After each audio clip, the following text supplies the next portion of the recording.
We all know eBay doesn't run any huge sales to draw buyers to the platform, even during Black Friday. As sellers, we are responsible for our own marketing, and sometimes this can feel a little overwhelming. Luckily, eBay does provide us with some powerful marketing tools that most sellers never even take advantage of. And no, I'm not talking about promoted listings. In this video, I'm going to break down all the marketing tools eBay provides to us as sellers, and I'm going to explain how they can help you grow your reselling business. And if you stick around to the end, I'm going to share my exact marketing strategy I use to clean up dead and old inventory and make sales throughout the entire year.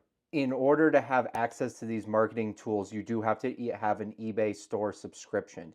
If you don't have an eBay store subscription, you won't have access to these tools. If you're only selling a few items a year, or you're only doing this as a part-time hustle, you may not need an eBay store subscription, and these tools aren't necessarily worth getting an eBay store subscription for.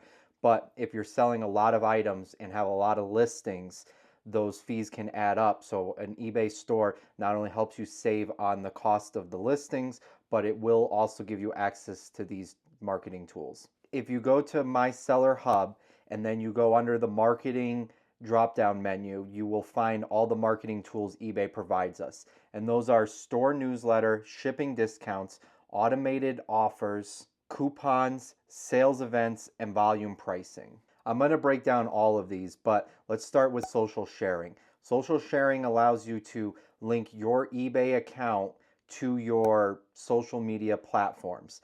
This is helpful for two different people, a niche seller and someone with a huge social media following. I personally don't use this, so I don't have a lot of advice with this, but I can see it being used for someone that has a huge social media following and thinks that their followers would be interested in the items they have for sale, because then you can link these items to your social media platforms and help your followers easily get to your eBay store where they can purchase the items you may be showing them. The other person I see this working well for is someone that is a super niche down seller.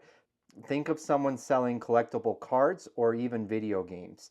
If you're super niche down and those are the categories you're selling in, you may be able to create a social media presence by showing these items on social media, people finding the items through your social media, and then being redirected to your eBay store in order to purchase these items. Speaking of social media and followers, did you know that only 22% of you guys watching this video right now are subscribed to my YouTube channel?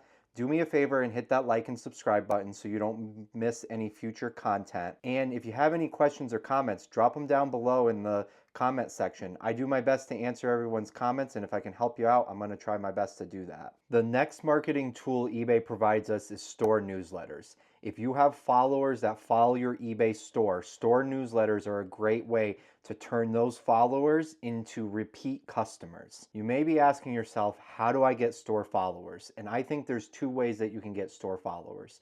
The first way and the simplest way is to just ask. I personally put a thank you note in every package that I send out, and right on my thank you note it says, follow my store for more great deals. I think I get some followers that way, and then the other followers that I have are typically resellers that are following my store and will almost always immediately buy the item that they're following my store for.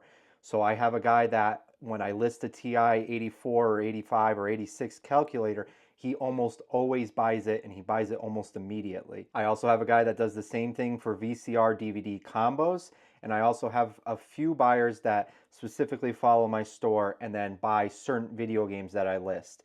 When I list a Wii Sports Resort or a Wii Sports, a lot of times those are going to the same few customers that I have. These buyers are typically resellers, and they may even send me a message saying something along the lines of, please don't include any invoices. I personally don't care. If I'm happy with the price I'm selling the item for and they can resell it and make a few more dollars on Amazon or on their own private label store, good for them. As long as I'm making my money, it's all the same. So whatever things they ask for, I just go along with it. I'm not going to put an invoice in anyway, but if they ask me for it, I'm also not going to take offense to it and say I'm not going to sell to another reseller. When you go to create a store newsletter on the marketing platform on eBay, you're going to see that there's a few different choices that you have. There's a welcome, new products, coupons, sales event, order discount, and volume pricing. So if you're running any of these other marketing strategies, it's a great idea to incorporate store newsletters into it. I typically don't send out store newsletters. I don't really find that there's any value in it. But if you have a huge store following, it can't hurt to notify the people that are following your store that you have new inventory or that you have a sales event. And what it does is it sends them an email and a message on the eBay platform saying, hey, this store is running a sale. This store just got in new items. It's just another way to poke a customer and hopefully get them to look at your store and maybe purchase something. Next up is shipping discounts.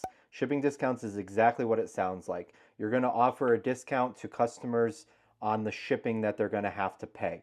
So this could mean that you have free shipping. It could mean that you have discounted shipping. It could mean that your whole store goes to free shipping or a certain flat rate amount. You can select certain items for free shipping and leave others off of the discount. There's many different ways to use this strategy. A great way to do this is if you want to transition into free shipping, if you've always been charging for shipping and you want to transition into shipping, or if you think your shipping rates are too high and it's scaring customers away, this is a great way to play around with it and not fully commit to free shipping. So you can go in and try free shipping for a week or two and see if you do have an increase in sales. Or if your shipping's too high, you can do a flat rate on your shipping that's lower than what you would normally charge and see if that increases your sales. This is a great way to test it out without having to fully commit to free shipping or lowering your shipping rates. I personally charge for all my shipping, and if you're interested in learning more about my shipping policies, go ahead and hit that like and subscribe button because I have a video in the works on my actual shipping policies. Next up is automatic offers. So this makes it so that the eBay platform will send out offers to your followers, watchers, people that are looking at your items without you having to go in and do it manually. I personally don't use this strategy. I personally like to send out all my offers manually and see what items customers are looking at. And sometimes I don't want to offer offers on items right away because maybe I just listed it and I know it's a high dollar offer.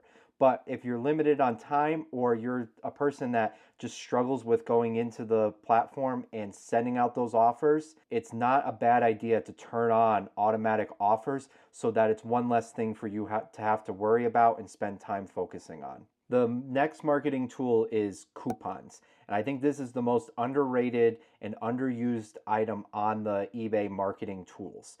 Coupons, they can be private and they can be public. So a private coupon is a coupon that you create and then you have to send it out. So I personally have private coupons that I include on my thank you notes, and it just says, please enjoy a discount off of your next purchase with code whatever.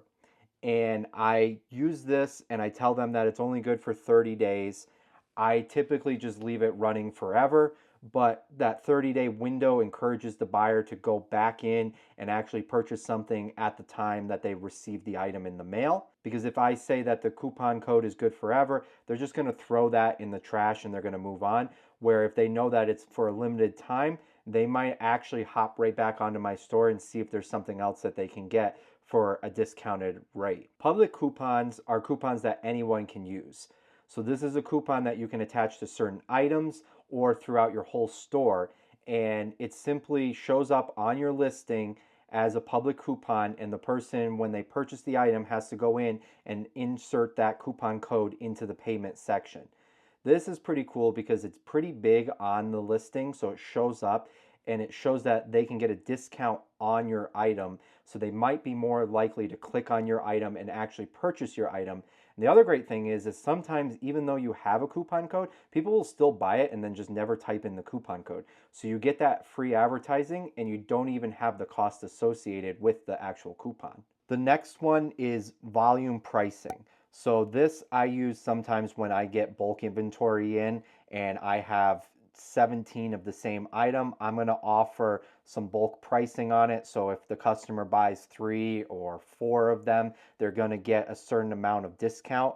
I typically just insert this while I'm creating the listing. I'll put the quantity and then it will actually ask you right on the listing if you want to offer this discount, and you can choose how much depending on how much they actually buy. And then there's also another one where you can discount different items throughout your store. So maybe if you're like a t-shirt seller and you have a bunch of t-shirts that are all the same size that aren't selling, you can run a order discount where if they buy 6 medium t-shirts, they'll get 10% off. Or if they buy 3 pairs of jeans, they'll get 10% off or 20% off.